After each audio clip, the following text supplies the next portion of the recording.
All my life, I have been drawn to the writing of women. Just our shared lived experience is something that I always gravitate towards. And today I'm here to share some American writers and their books that have shaped me as a reader, as a woman, and continue to engage me as the reader I am today.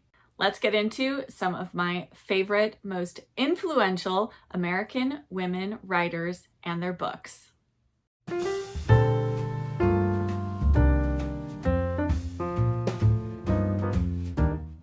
Hello book friends, I'm Jen and welcome back to my reading life.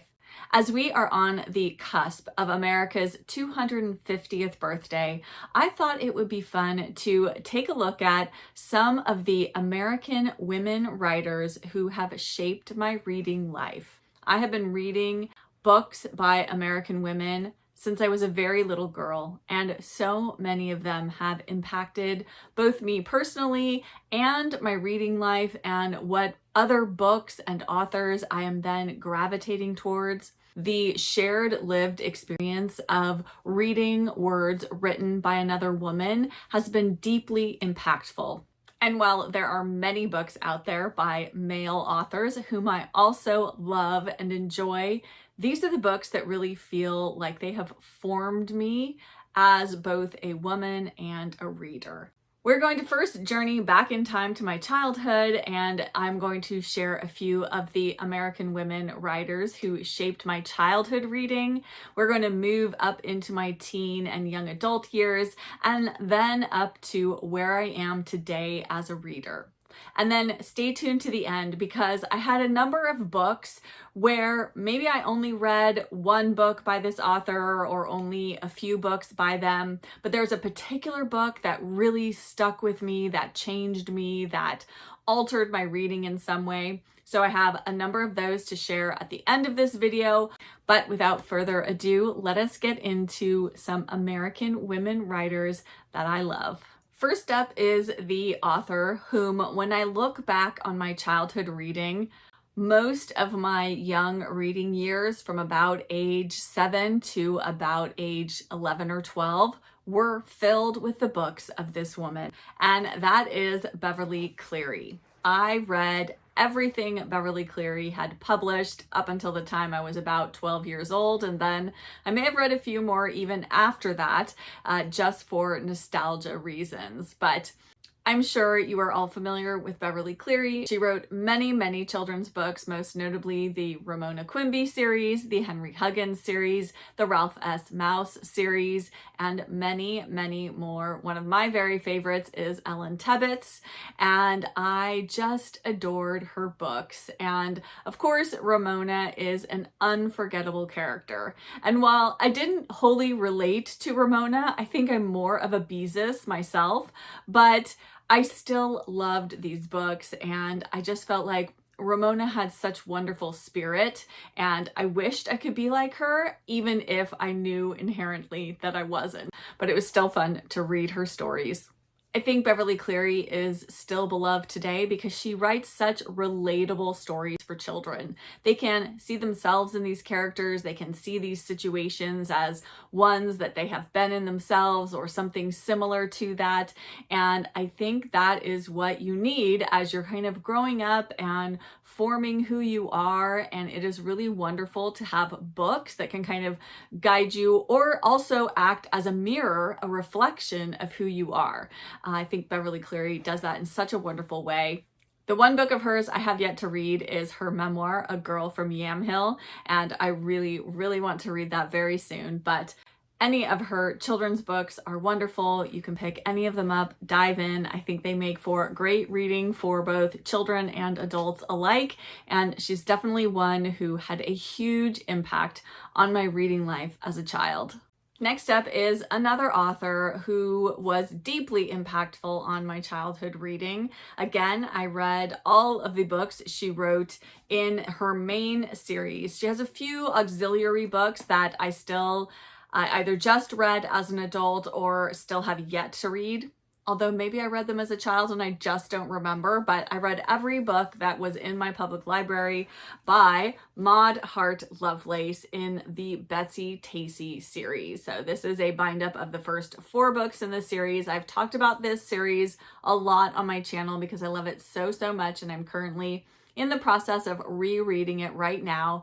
But I really think you cannot go wrong giving this series to a young girl to read. And the great thing about it is that the series and the writing style grows as the characters grow. So the writing and the stories are a little more simplistic in the first earlier books. And then as Betsy and Tacy mature, so does the writing style and the content of the book. So there's nothing that a child or teen could not read in this. They are very wholesome. They have such wonderful stories about friendship and family and kind of small town living. And I just think they are so wonderful. They are truly a snapshot in time of kind of middle America. And I think that it's so wonderful that these books are still being published today. I think they are definitely worth a read by children and adults alike.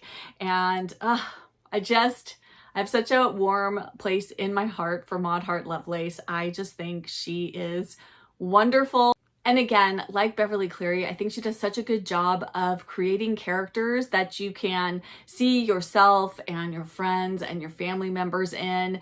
And while you might be a Betsy, a Tacy, or a Tib, or one of the other characters in these books, I think they are incredibly relatable, and they were hugely, again, impactful to my reading life as I was growing up. And I just adore these. I adore them just as much now as I did when I was a child. I also really think I have to credit these books for making me really sort of fall in love with the small town village life stories that I've really come to love as I have become an adult reader. And I think Betsy Tacy had a lot to do with that, because just that sort of small lens on small town life was and is so appealing to me. Just kind of that connection, that community, those relationships. I'm just so drawn to that. I think community for me is something I really love to see in books, whether that's found family or friendships or neighbors, whatever it might be. I just really enjoy reading about that in books. And I think the start of that is probably right here in the Betsy Tacy books. I want to quickly insert another series here, which I actually just recently read as an adult. I read the first book in the series as a child. I don't know why I didn't continue on with it. It was a beloved television series, which I watched all through my growing up. And that is the Little House series by Laura Ingalls Wilder. But I really feel like I wish I had read this as a child. I know I would have absolutely loved it. It was exactly the kind of books that I was drawn to as a young girl, was sort of a strong, plucky, young female is as its central character. And Laura was just exactly that. And her stories are so wonderful. I absolutely adored this series when I finally read it in its entirety a couple of years ago. It's absolutely fabulous on audio if you have never read it, or if you want to reread it. I highly recommend the audiobooks. I will link them down below so you can check them out. Lots of lovely fiddle playing in them, and they're just delightful. It's a series I know would have impacted me heavily as a child had I read it in its entirety. I don't know why I didn't, but I'm so glad that I've read it now because it is fabulous. Next up is an author who really helped me transition from my childhood reading into that sort of teen, young adult reading life, and that author is Judy Blume. Starting with things like Tales of a Fourth Grade Nothing, moving up through Sheila the Great and Blubber and Deanie. These books were hugely impactful on me as a teenager. Just being able to see young girls going through puberty and the awkwardness of adolescence and just all the kind of trials and tribulations and the emotional upheaval you're going through as a young teen into a teen and young adult. I just needed those books. And I think so many girls felt the same way as I did when they read these books. And I hope that Judy Blume is still giving that to girls today. But at the time that I was reading her, there weren't a lot of other authors talking about the things that she was talking about in books and really creating relatable characters and situations for young girls to read about, see themselves in, and have some kind of guidance from the books that they were reading. And that made such a big difference in my life as a teenager. And I cannot thank Judy Blume enough for all that she gave me through books during that time in my life. I read everything that she wrote.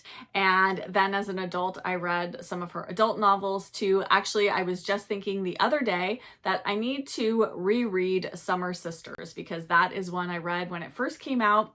And it's such a great summer story, or at least I have recollections of it being so, even though I don't remember all that much about the plot, but it just gave me sort of the adult version of her teen novels. And yes, I think I need that in my life again, either this summer or maybe next summer, but I think I need to have some Judy Blume, and Summer Sisters seems like a great pick to reread by her, but she was so influential in my reading as a teen. Yes, I'll be forever grateful for that. Now we are going to move into some of the books that were really influential to me as I moved from being a teen to a young adult reader, so in my early to mid 20s. First up is Amy Tan. I read The Joy Luck Club when the movie first came out, and I just absolutely adored it. And I think that it was really impactful to me because Amy Tan is a local author here in the San Francisco Bay Area, and I always have loved reading books about or set in the place where I live and grew up. I think a lot of us enjoy that. It's just fun to read about familiar things. But this does this from an experience that was so different from my own, and yet was also relatable. So even though this is a Chinese and Chinese American family's story, I think she did such a wonderful job of showing how families are all the same, how mother and daughter relationships can be very complicated regardless of who you are or where you are from. And I just absolutely adored this book. I went on to read The Kitchen God's Wife and The 100 Secret Senses and more by her. And I think she's just a fabulous writer. And again, this was just one of those books where both the differences between myself and the characters in the books and the similarities really kind of made this such a rich reading experience for me. And I think it's wonderful to read both things that seem familiar and also things that seem very different. And that's how you develop empathy and understanding for people whose lived experience is not the same as yours. And I found Amy Tan to be wonderful for that in my own life. Next up is another author whom I've talked about a lot on my channel. I absolutely adore her. I have read everything that she has written and need to go back now and reread all of her books, though this one in particular that I'm going to show you, I have reread many times, and that is Helene Hanff. And I just adore Helene Hanff's writing. She's very witty, she's smart, she's funny, she's sarcastic, and 84 Charing Cross Road is absolutely the place to start with her if you've never read her before. But she has written a number of memoirs and they are all wonderful. Underfoot in Show Business made a big impact on me when I was a teen because I was very into theater, and so it was really fun to read about that side of her life. She's a fabulous writer. She's just immerses you in her life and in her world. And in New York City, this is such a great way to kind of learn about what life is like or was like in New York City at this particular moment in time that she was writing. And I just love her. I find her so charming and wonderful, and I can't recommend her enough. She's absolutely fabulous, but she was an author who, once I read 84 Charing Cross Road, I spent a lot of time tracking down all of her other books and loved them all. Next up is another author where once I read one book by her, I had to read absolutely everything that she had written. And that author is my very favorite author, Lori Colwin. This is Happy All the Time, which is my very favorite book by her. Though, again, I love absolutely everything that she has written. But this was my first book by her, and I just fell in love with her writing style. I think she writes about relationships and, again, this sort of snapshot of a moment in time in especially New York City, in this book in particular, but just a certain time, a certain style, a certain way of living. And she really kind of hones in on all the details. And I love the way she looks at the world. And it's not going to be for everyone. I think either you love Lori Colwin or you don't, and that's perfectly okay. Though if you don't enjoy her fiction, I definitely would say check out her nonfiction, Home Cooking and More Home. She writes about food in the most delicious way, and even things I would never want to eat. I still love reading about those foods as written by Lori Colwin. She is such an amazing food writer. I will definitely say if you haven't read Lori Colwin but you want to give her a try, either Happy All the Time or Home Cooking is definitely the place to start with her. I will give one caveat about her books. She does write often about adultery and infidelity, and that is a focus of some of her both novels and her short stories, so keep that in mind. Happy All the Time does not feature that subject matter, but I know lots of people don't like to read about that, so I do like to mention that when I talk about her. But I just love the way she writes, and her descriptions of just sort of small moments are so beautiful and captivating, and I couldn't love her more if I tried. But before I really became a rereader about 5 years ago, I had only ever reread Lori Colwin and Agatha Christie. And I think that is very high praise from someone who wasn't a rereader for most of her life, that I would reread Lori Colwin, because she's just, to me, she's just comfort in a book.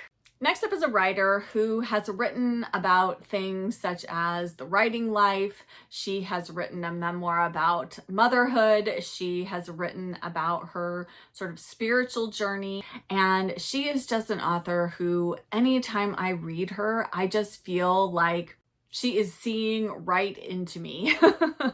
And that author is Anne Lamott. And I feel like every time I read her, I pick up her books at just the time that I need them in my life. So Operating Instructions was written about her son's first year of life. And I read this right at the tail end of my son's first year. And so just as I was kind of coming out of that, I read this story, and it made me laugh until I cried. It was just so perfect in describing that first year of motherhood and what it is like. It just spoke to me. I just felt so seen when I read this book. Just all of the good things, the hard things, just all of the ridiculous things that can happen when you're a new mom. And I absolutely loved this. My first book by her was actually Bird by Bird, and I read that when I was in college. And as an English major, it just really impacted me about writing and about thinking about writing. And I really, really kind of related to that. And then later in life, I have read some of her books that she's written on spiritual journeys.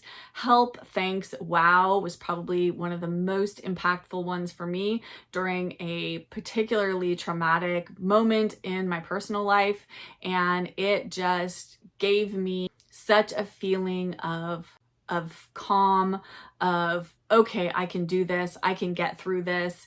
It was so incredibly helpful, and I just want to continue reading her throughout my life. And I know whenever I pick up a book by her, that's probably just going to be the book I need right at that moment. But Anne Lamott, she just can do no wrong in my book. I just adore her. Now we are getting into some of the American women writers who have really shaped my life in the sort of latter portion of my life to date. So as a woman in my 50s, I discovered these authors all within the past 10 years. And I think each of them has really helped me to find the path I wanted to go on in my reading life and find the books that were just what I need at this moment in time. And the first author who was incredibly, incredibly life-changing to me is Susan Branch. The first book by her that I read was actually A Fine Romance, which is really the third book in her memoir trilogy, but Fairy Tale Girl is the first. And I think if you're going to read that memoir trilogy, then reading it in order is a good way to do it. You can do it out of order. I still just thoroughly enjoyed them, but don't do what I did. Start at the beginning and follow her journey. It is just lovely and remarkable, and I love reading about women's lives, that it doesn't have to be that you do something big and world-shattering and life-altering, that you just have to live your life, and that can be beautiful and wonderful, and bad things can happen and you can rise out of the ashes of that and make something maybe even more wonderful than what you had. And I just love reading about that. And she is such a beautiful writer. She's a wonderful artist, and I just find her incredibly, incredibly inspiring. She is still going strong, and I absolutely adore her. I have read pretty much everything that she has written. I think I have a few that I still have yet to read, but I have quite the collection. And if you'd like to see and hear more about Susan Branch, I have an entire author spotlight video all about her. So be sure to check that out. I will link that here for you and in the description box below. But she's just an author whose books I want to hug. I just want to hug them. She just... Again, she's like cozy comfort in book format. Next up is an author who I wish I discovered much earlier in my life. In fact, I wish I had studied her in college, because I think that would have been just such a fabulous experience. But I came to her when I did, and I have since read 7 or 8 of her books, and that is Edith Wharton. Summer was the first of her books that I read, and I basically binge read this in a couple of days, which is unusual for a classic novel where, you know, I usually think I'm going to take my time, and it's going to, maybe the writing style is going to be a little bit more challenging to get into because it was written when people wrote in a different style, in a different way. But I didn't find that to be the case at all with Summer. I found it incredibly modern feeling and so readable and such an immersive story. Edith Wharton is not light and fluffy. She's got a lot of depth and darkness to her stories, but she is just so eloquent, so insightful. And she writes about the Gilded Age in just such a perfect way. And I absolutely love these stories. If you want to read about sort of New York high society in the, you know, sort of at the turn of the century, Edith Wharton is definitely the place to go. She is fabulous. Of course, her famous novels like The Age of Innocence and The House of Mirth are wonderful places to start.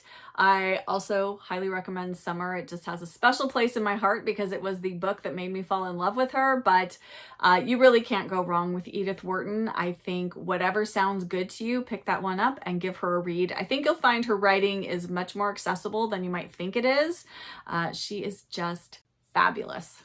And finally, we have an author who I'm really just discovering, but she is just exactly what I want in my life right now, and that is Gladys Taber. Still Meadow Calendar was the first of her books that I read. Well, I take that back. I had this neat little Hallmark edition, which just had kind of little excerpts from some of her books, and that was the first thing I read by her. It was the only thing I could find. I have since amassed quite a collection of her books and I am slowly making my way through them. But again, like Susan Branch, she just sort of writes about her lived experience, which is mostly at her home in Still Meadow and then Sugarbridge, right? Yes, Sugarbridge. And I love just all of the sort of domestic details that she shares about cooking and taking care of the house and gardening and her dogs and just her friendships and having people over and family. And I just adore her. I think she's so wonderful. And if you can get your hands on any of her books, definitely give them a read.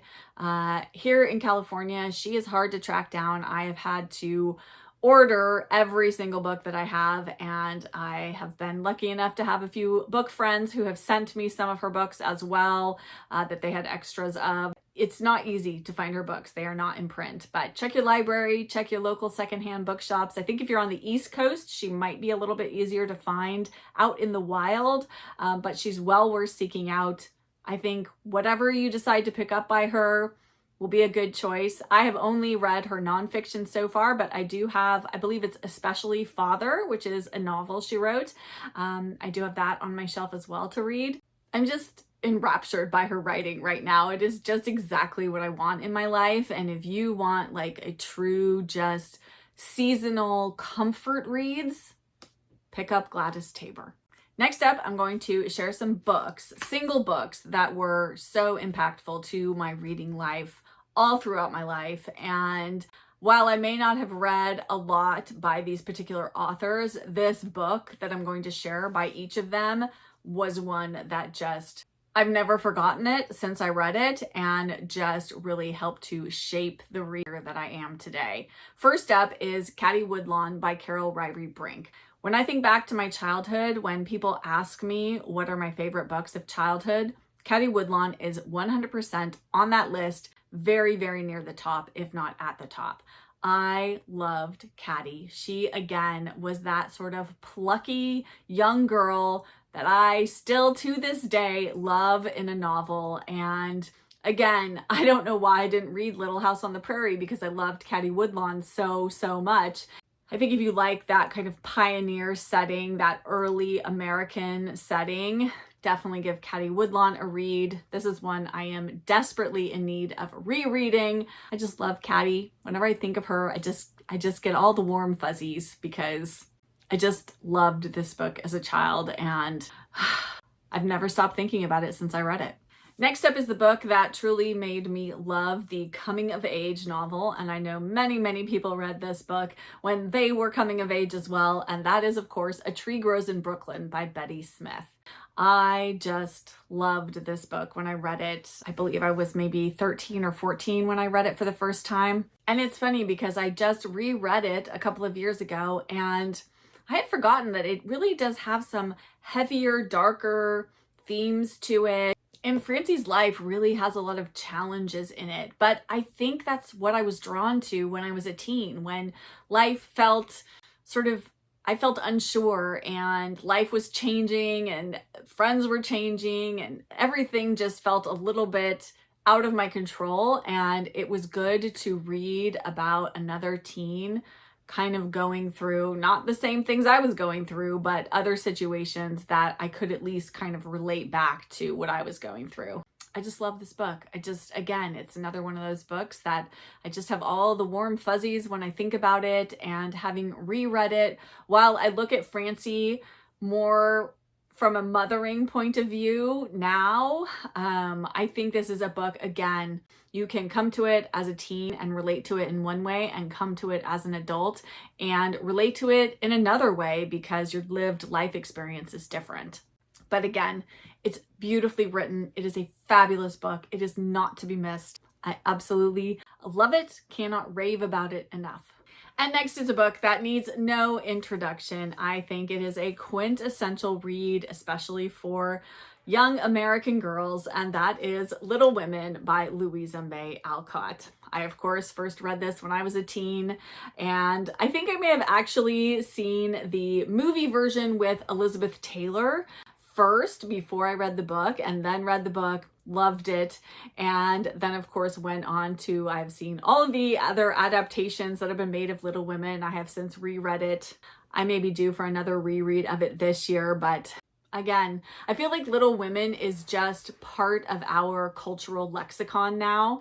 And I think whether you've read the book or even if you've just seen the adaptations, I think everybody knows Jo, Meg, Beth, and Amy and can relate to at least one of them, if not more of them, and just their sisterly love for each other. And just, this is such a wonderful, wonderful book. And I really need to read more by Louisa May Alcott because I never have, even though I love this book so much. But if you've read other Louisa May Alcotts, what else should I read by her? Another book that I just think is quintessential American reading and is a book that I think every American should read is To Kill a Mockingbird by Harper Lee. And this is my original copy of To Kill a Mockingbird that I read. It's so yellowed and look at that inside cover. Oh my goodness. I think this is the 25th anniversary edition. It says 1960 to 1985. This particular paperback edition probably, I think I might have gotten when I was in junior high school. So that would have probably been more like 86, 87, but I've had this book for a very, very long time. I mean, what do you say about To Kill a Mockingbird? It's amazing. It's wonderful. It is, again, another book I desperately need to reread because I really want to read it now from an adult's perspective. I just think, again, this is just part of our cultural lexicon now, and I think it's a book everybody should read. Another book which really I think was influential to me and sort of really enjoying that small town village life type story was Cold Sassy Tree by Olive Ann Burns. I read this book in high school and I just loved it. I could not put it down. This is a book actually I have been considering doing a read along of here on my channel. If that's something that you'd be interested in, please let me know in the comments below. I am going to have a pinned comment asking if anyone's interested in doing a read along of Cold Sassy Tree, possibly in September.